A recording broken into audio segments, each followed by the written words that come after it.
कृष्ण भाई राम राम। विकसित कृषि संकल्प अभियान के तहत आज दिनांक 5 जून 2025 को गांव मंडावर में आयोजित कार्यक्रम की रेडियो रिपोर्ट के साथ मुझू आपको दोस्त बालमुकुंद। विकसित कृषि संकल्प अभियान के तहत आज आयोजित कार्यक्रम में सबसे पहले कृषकों ताई जानकारी देता हुए बतायो डॉक्टर टीसी वर्मा, वरिष्ठ वैज्ञानिक एवं अध्यक्ष कृषि विज्ञान केंद्र झालावाड़। मैं कहता हूं कि हमारी सोयाबीन में आप लोग करीब 8-10 कीड़ों को ही जानते होंगे। बाकी जब सोयाबीन हम खेत में बोते हैं उससे लेके और जब भंडारण करते हैं वहां तक कम से कम 350 कीड़े ऐसे हैं जो सोयाबीन को नुकसान पहुंचाते हैं किसी न किसी रूप में। तो ये जो गर्मी की जुताई है उससे बहुत सारे जो हमको ये कीड़ों से नुकसान होने वाला था वो बहुत सारा कम हो जाता है। यानी हम कहें कि जो फफूंद पड़ी है उनके भी नुकसान से हम बच सकते हैं। तो और दूसरी बात मैंने बताई कि पानी जब बरसात का पहले बरसता है तो सारा पानी आपकी जमीन में समा जाएगा। नहीं तो अगर आपने जुताई नहीं की, तेज बरसात हुआ तो सारा पानी एक बार बह के निकल जाता है। तो इस तरह से हमको पहले ये गर्मी की जुताई हमको करनी चाहिए। उसके बाद भी अभी जो हमारे एडी साहब बता रहे थे कि बीज की व्यवस्था हमको पहले कर लेनी चाहिए। तो बीज की व्यवस्था करने के साथ साथ आपको एक ध्यान में रखें कि वो बीज को उसका अंकुरण क्षमता अपन खुद ही चेक कर लें, क्योंकि अब मार्केट से ला रहे हैं, हमको कोई पता नहीं कि कितना उसका बीज का अंकुरण होगा। तो उसका सीधा सा तरीका है, आपने जो बीज लिया चाहे आपका घर का है या मार्केट का खरीद के ला रहे हैं, उसकी अंकुरण क्षमता हम कैसे चेक करें। एक बोरी का टाट लें, भिगो लें उसको। बोरी के टाट को आपने बिछा लिया, उसमें 100 दाने उसके सोयाबीन के अपने गिन के और उसमें जगह जगह ऐसे बिछा दिए। अब उस बोरी के टाट को आप फोल्ड कर लो। फोल्ड करके आपको उसको अंधेरे में रखना है। अंधेरे में रखकर उसमें रोजाना थोड़ा सा पानी का छिड़काव करते रहें। उससे आप देखेंगे 3-4 दिन में उसमें अंकुरण हो जाता है। जब 3-4 दिन में आपको अंकुरण उसमें दिखाई देने लग जाए तो बोरी के टाट को वापस फैला दें और आप उनमें से देखें कि कितने दाने उसमें से नहीं उगे हैं या कितने दाने उनमें से उगे हैं। अगर नहीं उगे तो सपोज आपके 10 दाने ऐसे हैं जो उगे नहीं, तो आपका कितना % बीज अंकुरण हो गया? 90% हो गया। अब जब आपने अभी सुना होगा कि 70% से अगर कम बीज उग रहे हैं तो वो बीज लायक बीज नहीं है। तो फिर आपको क्या करना है, उसमें बीज की मात्रा बढ़ानी होगी। तो इसलिए आपको पहले ही अभी से ही ये आपको जागरूक होना है कि बीज को जो आप अंकुरण क्षमता है उसको अपने घर पे ही चेक कर लें, चाहे आप मार्केट से लाएं या अपने घर का बीज है। इसके साथ में फिर आता है आपको बीज को उपचारित करके बोना है, क्योंकि अभी बहुत सारी जो फफूंद है वो जमीन में पड़ी हुई है। तो और बाद में क्या होगा, कोई जड़ गलन हो रहा है, कोई पीला पड़ रहा है, कोई कैसे नुकसान फसलों में हो रहा है, तो उसको बीज को उपचारित करके आपको जरूर बोना। चाहे आपका सोयाबीन का बीज है या उड़द का है, मूंग का है, मक्का का है, कोई सा भी बीज है, बीज को आपको उपचारित करके बोएंगे तो हमको फायदा क्या होगा, एक तरह का हमारा उसमें टीकाकरण हो जाता है। टीकाकरण से जो आने वाली बीमारी है उनसे हमको निजात मिल सकता है। तो बीज में अभी आपको 2 ही ग्राम दवाई मिलाने की जरूरत पड़ेगी और बाद में अगर वो बीमारी खेत में आ रही है, बीज को उपचारित करके आपने नहीं बोया है, जो जड़ गलने वाली बीमारी, उससे आपको हो सकता है कि 2 ग्राम की जगह आपको 2 किलो में भी वो फायदा ना मिले। इसलिए हर बीज को आपको उपचारित करके बोना है। प्रमाणित बीज लें और बीज को उपचारित करके जरूर। जैसे आपकी बाउस्टीन आती है, सोयाबीन में अगर हमको बीज उपचारित करना है तो 2 ग्राम प्रति किलोग्राम के हिसाब से आपको दवाई लेनी है। 2 ग्राम दवाई से 1 किलो बीज को, 100 किलो बीज है तो आपको 250 ग्राम दवाई या 200 ग्राम दवाई लेके उसको बीज को उपचारित जरूर करके बोए, ताकि आने वाली जो समस्या उनसे हमसे बहुत सारे उनसे फायदा हमको मिल सकता हो। तो इस तरह से ये जो चीजें हैं इनसे हमको जागरूक होना है। जागरूक होंगे तभी आप लोग उसकी पैदावार, चाहे कोई सी भी फसल है, उसकी पैदावार जब भी आप अच्छी तरह से ले सकते हैं जब उसमें समय समय पर जो चीज़ों की जरूरत पड़ती है, चाहे वो बीमारी है, चाहे कीड़े हैं, चाहे खरपतवार हैं, उनका अगर समय पर आप इलाज कर लेते हो उससे आपकी अच्छी पैदावार मिलेगी। वरना फिर ऐसा ही चलता रहेगा तो कोई मतलब नहीं निकलेगा। तो खेती को हमको लाभदायक बनाना है। अब लाभदायक कैसे बनाना है कि जो नुकसान होने वाले होते हैं उन नुकसानों से हमको बचा के उसको रखना है। अभी जैसे मान लीजिए हमारे बच्चों को कोई बीमारी हो जाती है, खांसी हो जाती है, जुकाम हो जाती है, तो हम क्या करते हैं, उसको दिखाते हैं कि नहीं दिखाते हैं, उसको दवाई दिलाते हैं। तो इसी तरह से आप ये देखेंगे कि जो कीड़े हमारी फसलों में लगते हैं, वो कीड़ों में इस तरह की वरदान प्रकृति ने दिया उन कीड़ों को अपने आप को बचाने के लिए। मैं आप 2-3 कीड़ों के बारे में बात करूंगा कि आपने देखा होगा कि सोयाबीन में एक गड़ल बिटल लगता है, एक कट लगाता है, 2 कट, एक कट ऊपर लगाया, एक कट नीचे लगाया और बीच में उसमें एक ओविपोजिटर और पीछे को उसमें चुभों के अंडे दे देता है। मुंह से कट लगाया 2। अब वो कीड़ा गड़ल बिटल आपने देखा होगा बहुत से पत्ते सूखे हुए दिखेंगे आपको, लटक जाता है पौधा ऊपर से, है ना। तो उसने उस कीड़े की देखो उसने वरदान क्या दिया प्रकृति ने उसको, वो कीड़ा एक कट ऊपर लगाएगा और एक कट नीचे लगाएगा, 1 इंच के फासले पर 2 कट लगाता है। तो वो 2 कट इसलिए लगाता है कि भाई हम तो हमारे बच्चों को डॉक्टर को दिखा देते, दवाई दिलाते थे, लेकिन कीड़े हैं वो अपने बच्चों को किसको दिखाएंगे। तो उसने जब 2 किट लगाए तो ऊपर का पानी ऊपर रह जाएगा, नीचे के नीचे रह जाएगा, बीच में उसने अंडा दिया, उसके अंडे को पानी नहीं लगना चाहिए। आप कई बार देखेंगे कि अगर कंटिन्यू बरसात हो रही है और गडल बिट ने कीड़ा लगाया तो उसके अंडा है पक नहीं पाएगा, क्योंकि अगर उसके पानी लग गया तो वो पकेगा नहीं। और अगर मान लीजिए पानी उस टाइम पे नहीं गिरा तो उसका अंडा पकेगा, और पकने के बाद में उसे लट निकलेगी, और लट वो अंदर ही अंदर फसल को खाती रहेगी। कैसे खाएगी कि वो कीड़ा जो गडल बिटल है वो आपका करीब 25 से 30 दिन की फसल जब होती है तब आता है वो फसल में। और जब वो कट लगाता है तो सबसे पहले देखा होगा कि आपने सोयाबीन के 2-3 पत्ते निकलते हैं, एक डंठल होता है, डंठल में 3 पत्ते निकलते हैं, और वो कट लगाते हैं कहाँ, ये तीसरे पत्ते के बीच में, और वो पत्ता आपको सूखा हुआ दूर से ही दिख जाता है। या फिर जो डंठल है वो डंठल में 2 कट लगाएगा और वहां अंडा दे देता है। या फिर डंठल के बाद में अगर मान लीजिए तना है वो कोमल है तो वहां कोमल ऊपर वाला भाग जो है वहां कोमल भाग में 2 कट लगाएगा तो वो मुरझा हुआ आपको दिख जाएगा। तो इस तरह से वो अपना अंडा देता है उसमें। तो जब 25 से 30 दिन में उसने अंडे दिए और 3-4 दिन में अंडे वो पक जाता है, उसके बाद में वो जो गडल बिटल है उसकी जो लट है वो तने के अंदर ऊपर से नीचे तक जाती है और अंदर ही अंदर से तने को खाती रहती है। अब वो गडल बिटल के कारण ये मान के चले कि 1 महीने तक वो अंदर तने को खाएगी, और 25 से 30 दिन में वो लगा था तो महीने कितने दिन की होगी फसल हमारी, 60 दिन की हो गई। अब 60 दिन में उसमें फली बनने लग जाती है, और 60 दिन में जब फली बनने जाती है उस टाइम पे वो पौधा हमारा सूख जाता है। तो ये मान के हम चलते हैं कि गडल बीटल से हमारी सोयाबीन में 80% तक नुकसान हो जाता है, क्योंकि जिस पौधे में वो लग गया तो उसकी फली पकने से पहले ही वो पौधा 100% खत्म हो जाता है। तो इस तरह से हमको उसका इलाज क्या करना चाहिए, गडल बीटल का इलाज हम कैसे करें कि आपने देख लिया किस तरह से नुकसान पहुंचाता है। उसका जो प्यूपा है वो जमीन में पड़ा हुआ है, कहाँ जैसे अपन सोयाबीन है काटते हैं ना, तो उसका डंठल जो नीचे जमीन के पास में होता है उस डंठल में वो कीड़ा पड़ा हुआ है, प्यूपा पड़ा हुआ है उसका, और जब उपयुक्त मौसम मिलेगा तब वो फोड़ के उसको निकलेगा। तो उसका इलाज आपको देखो बिगर दवाई के भी आप कर सकते हैं। कैसे कि जैसे आपका ये खेत है, पूरा खेत में चारों तरफ या तो सनबीजा का उमरा डाल दो, या अपने पास में ढैंचा होता है, ढैंचा या सनबीजा। तो सनबीजा वो पहले जानते थे अपन, एक गिरी से आती थी, बजता था, फूल सन उसको बोलते थे, उसका एक एक उमरा चारों तरफ खेत में डाल दो। क्योंकि ये जो कीड़े होते हैं इन कीड़ों का कोई न कोई ऐसा मन पसंदीदा भोजन होता है, जब तक वो भोजन मिल रहा है तो वो दूसरी फसल पे कम जाते हैं। तो वो जो सनबीजा है वो उसका एक मन पसंदीदा भोजन है, और अगर अपने खेत में चारों तरफ एक उमरा डाल दिया तो सबसे पहले वो गडल बीटल निकलेगा, तो वहीं कट लगाते रहेगा, किसमें, सनबीजे में, तो आपके वो सोयाबीन में नहीं जाएगा। इसी तरह से आपने देखा होगा तंबाकू के लिए जानते हैं आप लोग, कम हो जाए और कीड़ों से किसी तरह से उसमें रुकावट हो जाए, तो ये उपाय अपन को अपनानी चाहिए। कार्यक्रम में उद्यान विभाग की जानकारी के लेकर और कृषकांशु रूबरू हुआ सुश्री शारदा जोगी, सहायक अधिकारी उद्यान विभाग झालावाड़। नवीन बगीचा स्थापना में आपके जो चयनित फसलें जो आप जुलाई के महीने में आप लगा सकते हैं, उसमें सामान्य अंतराल वाली और सघन अंतराल वाली जो फल पौधे हैं उनके मैं नाम बता दूं। आपके जो सामान्य अंतराल में आपके पहले साल में आप ऑनलाइन करवाएंगे नवीन बगीचा स्थापना के लिए, तो इसमें साथ में आपको ड्रिप सिस्टम का भी अनुदान के लिए ऑनलाइन करवाना पड़ेगा राज किसान साथी पोर्टल पे। ये अनिवार्य है, आपको नवीन बगीचा स्थापना करना है तो इसके लिए आप ड्रिप सिस्टम का भी ऑनलाइन करवाएंगे। इसके लिए 60% इकाई लागत का 60% अनुदान है।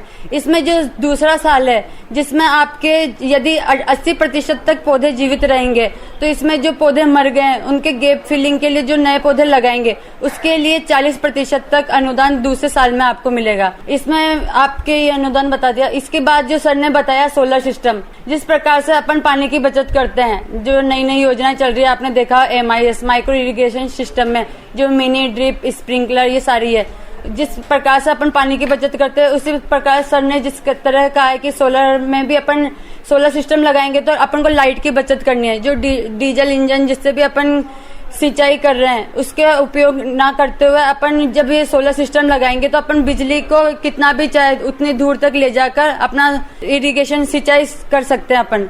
इसके लिए सर ने बता ही दिया कि 3 HP, 5 HP, 7.5 HP का सोलर सिस्टम होता है। आप 3 HP का लगाना चाहे तो आपके 0.40 हेक्टेयर तक जमीन होनी चाहिए। 5 HP का लगाना चाहे तो आपके पास 0.75 हेक्टेयर तक जमीन होनी चाहिए। और यदि 7.5 HP का आप लगाना चाहें तो आपके पास 1 हेक्टेयर तक जमीन होनी चाहिए। इसमें यह है कि आपको 60% सभी वर्गों के लिए 60% तक अनुदान होगा। इसमें 2 तरह से मिलेगा, 30% केंद्र सरकार के द्वारा, 30% राज्य सरकार के द्वारा। इसमें जो अनुसूचित जाति अनुसूचित जनजाति के हैं, इनके लिए 45,000 अनुदान और बाकी दिया जाएगा। जितना आपके लगेगा उसमें और कम, आपके 45,000 रुपए और कम कर दिए जाएंगे। इसके बाद जो अपने आती है, मैंने बताया कि MIS माइक्रो इरिगेशन सिस्टम, जिसमें है अपने मिनी स्प्रिंकलर और ड्रिप इरिगेशन। इसमें जो अपन सबसे पहले बताया जाए तो अपना मिनी स्प्रिंकलर है, जिसको अधिक से अधिक किसान सभी जानते होंगे कि अपने पास में जो फसलें उगाई जाती है, जो गांठ वाली फसलें, अपन ने देखा है कि लहसुन प्याज अपन उगाते हैं तो एक क्वालिटी, अपन मार्केट में जाएंगे तो अपना क्वालिटी का लहसुन नहीं होगा, प्याज नहीं होगा तो अपन को भाव नहीं मिलेंगे। तो अपन ये सोचते हैं कि अपन को जो परंपरागत सिंचाई पद्धति चल रही है उससे अपन सिंचाई करें तो अपन को वैसा क्वालिटी का लहसुन नहीं मिलेगा। बहुत ज्यादा किसान मिनी स्प्रिंकलर का उपयोग करने लग गए। इससे 60% तक पानी की बचत होती है। इसमें आप लहसुन प्याज, अपने गांठ वाली फसलें में मूंगफली, अदरक, ये सारी फसलें अपन मिनी स्प्रिंकलर के द्वारा सिंचित कर सकते हैं। इसमें अपने समय की बचत होगी और जो समय अपना बचेगा उसको आप जो अन्य काम में है उसमें ले सकते हैं। इसके बाद अपने आता है स्प्रिंकलर सिस्टम। स्प्रिंकलर सिस्टम, इसमें भी अपने 25 से 50% तक पानी की बचत होती है। इसमें अपने दूर एरिया में जो फसल फैली रहती है, ये अपने धान्य फसलें हैं, अपने दाल वाली फसलें, मसाला फसलें हैं, इनको जो अपन दूर तक फैली रहती है, इसमें अपन स्प्रिंकलर सिस्टम लगा के सिंचाई करें तो एक समय की बचत होगी। एक ये किसान का जो काम बढ़ जाता है मजदूर लगा के खरपतवार निकालने का, इसमें भी कम खरपतवार होगा, जिससे अपने मजदूर के जो पैसे देते हैं उसकी बचत होगी। इसके बाद अपने आ जाता है ड्रिप सिस्टम। ड्रिप का मतलब होता है पर ड्रॉप मोर क्रॉप। इसमें ये होता है कि अपन ये सोचते हैं कि अपन को पौधे का पानी मिट्टी में देना होता है, पर ये जरूरी नहीं है। अपना ये रहना चाहिए कि अपना पानी बस जड़ तक पहुंचे, जिससे अपन अधिक, ये अपन ने देखा है कि ज्यादा पानी पिलाएंगे तो या तो जड़ गलन होगा या पौधा पीला पड़ जाएगा। पर अपना ये मेन उद्देश्य होना चाहिए कि बस अपन को जड़ तक पानी पहुंचाना होता है। इसमें आप साथ में ये जो खाद्य वो भी एक लिक्विड रूप में अपन पौधे को दे सकते हैं। इसमें अपने 70% तक पानी की बचत होती है। इसमें आपके लिए होता है संरक्षित खेती में कि आपको नियंत्रित वातावरण में एक बीज को अंकुरित करना होता है। इसके लिए तापमान, आर्द्रता, प्रकाश और कार्बोहाइड्रेट, ये सारा एक नियंत्रित वातावरण में पौधे को दिया जाता है, जिससे पौधा बेमौसम में खेती करता है। एक तो अपनी फसल होती है कि अपन सभी के साथ में आए, और एक होती है समय से पहले आ जाए। तो जिस भाव पे सब किसान एक साथ लेके जाएंगे तो अपन को इतना इनकम नहीं मिलेगी जो अपन मार्केट में लेके जाएंगे। एक अपन बेमौसम की खेती करेंगे और समय से पहले लाएंगे तो अपना इनकम ज्यादा होगी और की परंपरागत खेती के अनुसार। पर आप ये है कि आप ज्यादा खर्चा नहीं कर सकते पॉली हाउस में, तो आप लो टनल में भी लगा सकते हैं। इसमें जो मैंने पहले पॉली हाउस बताया, इसमें जो सामान्य वर्ग के जो किसान होते हैं उनको 50% तक अनुदान होता है। यही अनुसूचित जाति अनुसूचित जनजाति के लिए 70% तक अनुदान होता है। ये मैंने जो लो टनल बताया, जिसको आप देख सकते हैं कि अपन कम खर्चे में अधिक उत्पादन पॉली हाउस की तरह ले सकें, तो इसके लिए आपके सभी के लिए 50% तक अनुदान होता है। यदि आप अनुसूचित जाति में हैं तो 15% ज्यादा अनुदान होता है इसके लिए। इसी प्रकार से अपना मल्चिंग ये होता है कि अपन को खरपतवार कंट्रोल में रखना है, एक नमी बनाए रखना है पौधे की। जिस प्रकार से अपन ने ड्रिप सिस्टम लगा दिया, अपन ने पानी पहुंचा दिया, तो अपन ज्यादा नहीं उसको खर्च ना करके मल्चिंग का यूज करें, तो इसमें अपने पानी की नमी बनी रहेगी पौधे में। मिट्टी परीक्षण का बारे में बताता हुआ श्री त्रिलोक चंद शर्मा ने किसान साथियों के ताई मिट्टी की जांच कशा करवावा और यह जानकारी दी। मेरा किसान भाइयों से निवेदन है, जिस तरीके से यदि आप आजकल खेती करते चले जा रहे हैं, रोजाना मिट्टी का स्वास्थ्य में गिरावट आती चली जा रही है। यदि आप लोगों ने मिट्टी की तरफ ध्यान नहीं दिया, तो यदि मिट्टी स्वस्थ होगी तो आप भी स्वस्थ रहोगे, और यदि मिट्टी स्वस्थ नहीं हो रहेगी तो आप भी स्वस्थ नहीं रहोगे। मिट्टी स्वस्थ होने से आपकी उपज बढ़ेगी, अच्छी उपज होगी, उसी उत्पादन को हम और आप खाएंगे, हम और आप अच्छे उत्पादन को खाएंगे तो हम और आप दोनों स्वस्थ रहेंगे। सॉइल हेल्थ कार्ड में कुछ चीज़ें हैं जो मैं आपको संक्षेप में बताऊंगा। इसमें हम देखते हैं कि ये अम्लीय है या क्षारीय है। तो मैं आपके ज्ञान के लिए बता दूं, यहाँ कोई भी मिट्टी किसी नहीं है, 1% भी अम्लीय मिट्टी नहीं है। हमारे यहाँ मिट्टी की जो pH है वो 7.5 से लेके 8 तक है। फिर हम इसमें देखते कि इसमें साल्ट तो नहीं है, यानी खारापन तो नहीं है। अब से पहले खारापन नहीं था, लेकिन जब से किसान भाइयों ने ट्यूबवेल खुदाने शुरू कर दिए और उनकी गहराई बहुत करनी शुरू कर दी, तो वहां से वो खारा पानी आना शुरू हो गया। अब उसमें क्या है कि जब पानी हो गया आपके पास, तो जितनी फसल को आवश्यक नहीं है उससे अधिक आप उसको पानी दे रहे हैं, तो वो जितने भी लवण जमीन नीचे से निकल रहे हैं पानी के साथ, वो सारे खेत में जा रहे हैं। तो अब क्या है, अब उसका जो इलेक्ट्रिकल कंडक्टिविटी बोलते हैं उसे, विद्युत चालकता, वो बढ़नी शुरू हो गई। तीसरी चीज कमी किस में आ रही है, 100 किसानों में से 80% किसानों के कम आ रहा है गोबर का खाद। सादा भाषा में बताऊंगा, गोबर का खाद, हमारी भाषा में उसे ऑर्गेनिक कार्बन बोलते हैं, लेकिन मैं बताऊंगा गोबर की खाद, वर्मी कंपोस्ट, हरी खाद, वो कम आ रही है। इसके बाद में पहले पोटास कम नहीं आती थी, आजकल पोटास भी कम आने लगी है, मीडियम पे आ गई है। और एक जिंक, ये होते हैं माइक्रोन्यूट्रिएंट, जिंक और लोहा, ये भी कम आने शुरू हो गए। तो मेरा आप लोग भाइयों से, सबसे किसान भाइयों से कि निवेदन है कि आप अपनी खेत में अपनी मिट्टी की तरफ ध्यान दें और नेचुरल जो प्राकृतिक खेती है उसकी तरफ बढ़ें। प्राकृतिक खेती में क्या होता है कि जो बाहर की चीजें हैं, रसायन है, उनका प्रयोग नहीं होता, उनका प्रयोग नहीं होता। उसमें सिर्फ प्रयोग होता है मानव का, होता है जमीन का, होता है यानी कि सॉइल का होता है, मृदा का होता है, पशुधन का होता है और पौधों का होता है। इसके अलावा चौथी चीज का नहीं होता। यदि आप लोगों को सही पैदावार करनी है तो मेरी मिट्टी को बिल्कुल स्वस्थ रखना होगा। जिस तरीके से मिट्टी के भी जैसे व्यक्ति के गुण हैं, भौतिक, जैविक और रासायनिक, इनमें एक संतुलन होता है। जब तक इनमें जमीन में आप संतुलित नहीं रखोगे, मृदा में संतुलित नहीं रखोगे, आप कितना ही डीएपी डाल लें, यूरिया डाल लें, जिंक सल्फेट डाल लें, पैदावार नहीं बढ़ेगी। 94-95 की मैं आपको बताता हूं, जब मैं किसी किसान से पूछता था कि भैया कितनी सोयाबीन पैदा हुई, तो वो किसान बताते थे कि साहब 4 क्विंटल, 4 बोरी निकली हैं। और आज जब मैं किसान से पूछता हूं कितनी पैदावार सोयाबीन की हुई है, तो वो बताते हैं साहब 2.5 बोरी निकली है। कभी कह देंगे साहब 2 से भी कम ही निकली है। आपने कभी सोचा ये क्यों? जबकि लागत पहले के मुकाबले में बढ़ी है, आपका रासायनिक प्रयोग बढ़ा है, आपका डीएपी ज्यादा देते हैं, यूरिया देते हैं, सारी चीजें देते हैं, इल्ली मारते हैं। कॉस्ट ऑफ कल्टीवेशन यानी कि फसल को उगाने की कीमत तो बढ़ गई, रेट भी बढ़ा, लेकिन पैदावार कम हो गई। कार्यक्रम को चालता हुआ मत्स्य विभाग से आया नीतीश कुमार शर्मा, सहायक कृषि अधिकारी मत्स्य विभाग झालावाड़ ने जानकारी दी।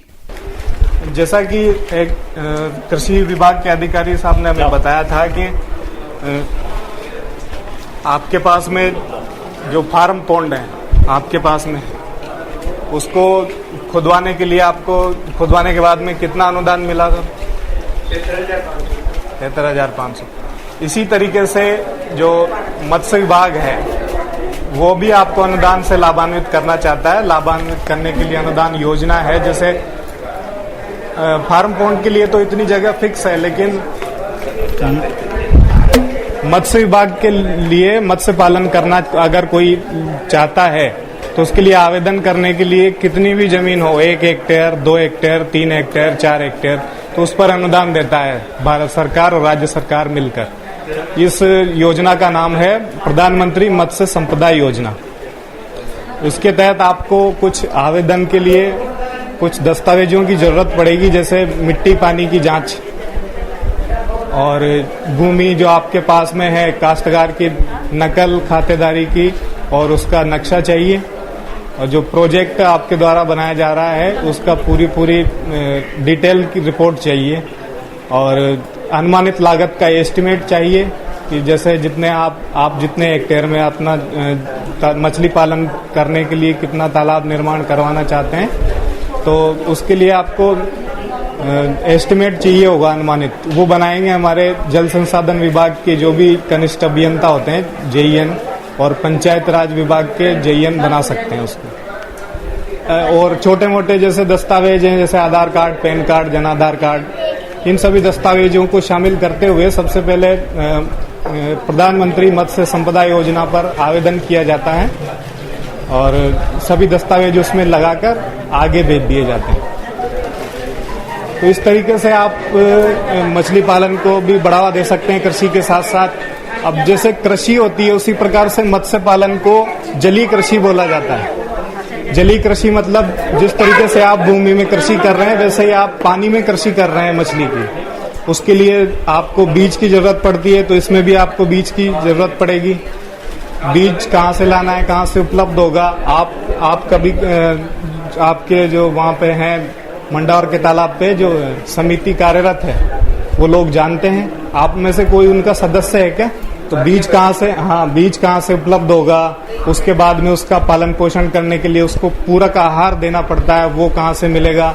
इन सब के लिए आप जो मिनी सचिवालय है झालावाड़ में, उसमें कमरा नंबर 431 मत्स्य विभाग का कमरा है, वहाँ पर आकर संपर्क कर सकते हैं। और कोटा डडवाड़ा से आया डॉक्टर कुलदीप कुमार, वरिष्ठ वैज्ञानिक, भारतीय। सबकी जीवनदायिनी है, हम ये मानते हैं। क्यों? क्योंकि वो पानी लेके आती है, ठीक है। और पानी और मिट्टी और जो है सूर्य का प्रकाश, ये तीन ऐसे प्रकार प्राकृतिक संसाधन हैं जो हम सबका जो है जीवन यापन करने के लिए महत्वपूर्ण है, ठीक है। उसमें से जो मिट्टी और जल संरक्षण के लिए हमारा केंद्र जो है भारत सरकार का काम करता है। और ये मैं आपको बताऊं कि जब हमारा देश आजाद हुआ 1947 के बाद, तब से इसकी जरूरत महसूस हुई कि हमारी मिट्टी और जल को हमारे को बचाना है। अगर ये नहीं बचा तो बाकी कोई भी चीज जो है वो उसका कोई मतलब नहीं रहता है। तब से ये अनुसंधान जो है केंद्र काम कर रहा है।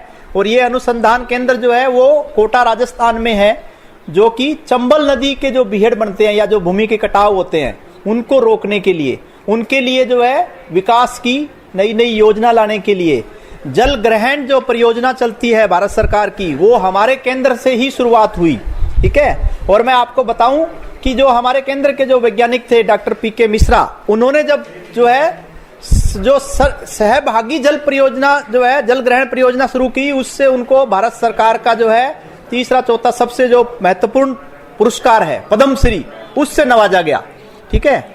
ऐसे ही जो है आपके यहाँ झालावाड़ क्षेत्र से भी जो है पद्म श्री से नवाजे हुए किसान भी है, आपके आसपास में है हुक्मचंद पाटीदार, जिनका आप नाम जानते होंगे, ठीक है, ठीक है। वो क्यों? क्योंकि वो प्राकृतिक खेती, कार्बनिक खेती वैसा करके और जो है नवाचार करके उन्होंने जो है पूरे देश को नहीं पूरे विश्व को दिखाया, ठीक है। आज उनको जो है सब लोग मानते हैं। तो वो कोई अलग से कोई चीज नहीं किया, सिर्फ ये था कि उनके मन में इच्छा ये थी कि मैं ऐसा चीज नहीं करूं। तो इसी प्रकार से जैसे आज जो है विभाग के सारे लोग आपके बीच में आए हुए हैं, आप लोग सब सौभाग्यशाली हैं कि आपको सब अपने अपने जो है कार्यालय से आकर के आपके बीच में इंपॉर्टेंट जानकारी देते हैं। आधे घंटे या घंटे के भाषण में सब कुछ आपको नहीं सिखाया जा सकता, लेकिन इससे एक चीज आपको ये है कि आप ये मन बना के जाएं कि खेती जो है वो बिल्कुल जो है लाभ की व्यवसाय हो सकता है। वो लाभ का व्यवसाय तभी हो सकता है जब हम खेती की लागत कम करें और खेती की पैदावार बढ़ाएं। लागत हम तब कम कर सकते हैं जब हमारे को पता चले कि हमारे को कौन सी चीज कितनी मात्रा में देनी है, किस समय देनी है, किस विधि से देनी है।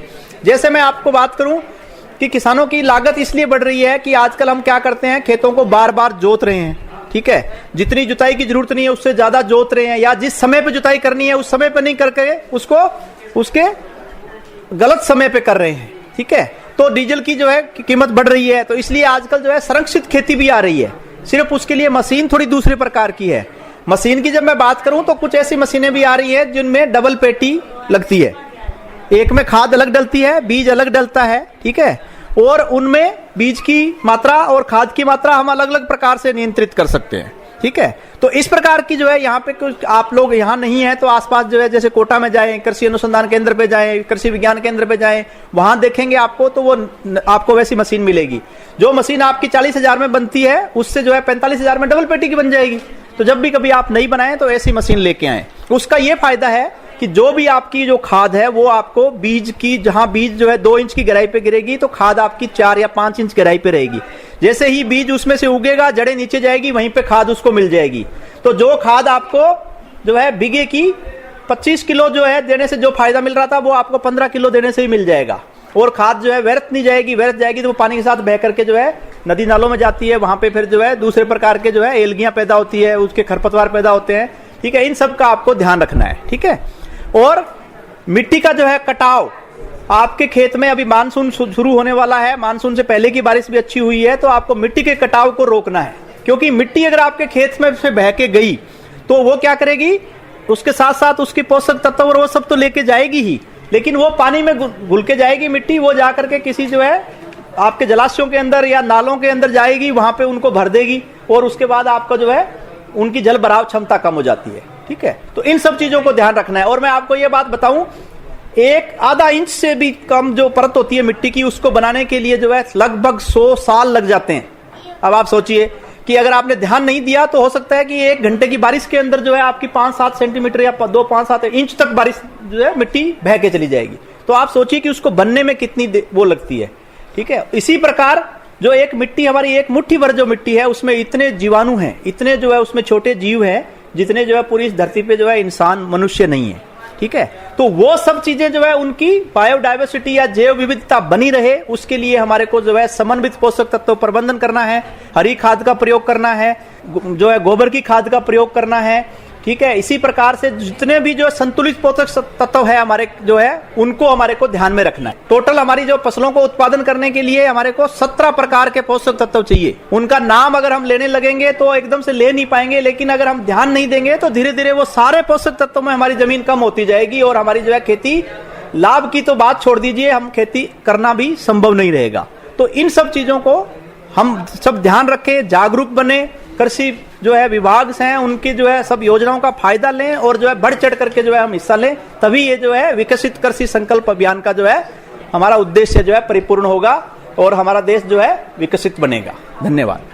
इसके साथ ही विकसित कृषि संकल्प अभियान के तहत आज दिनांक 5 जून 2025 को गांव मंडावर में आयोजित कार्यक्रम की रेडियो रिपोर्ट यहीं संपन्न हो छे। आपका साथी बालमुकुंद सुमंत कहता है चालवा की आज्ञा दो। राम राम। ई कार्यक्रम में वाचन व संकलन बालमुकुंद सुमन को प्रस्तुत करता था श्री कमल प्रसाद मीणा और तकनीकी सहयोग दो श्री के खंडेलवाल।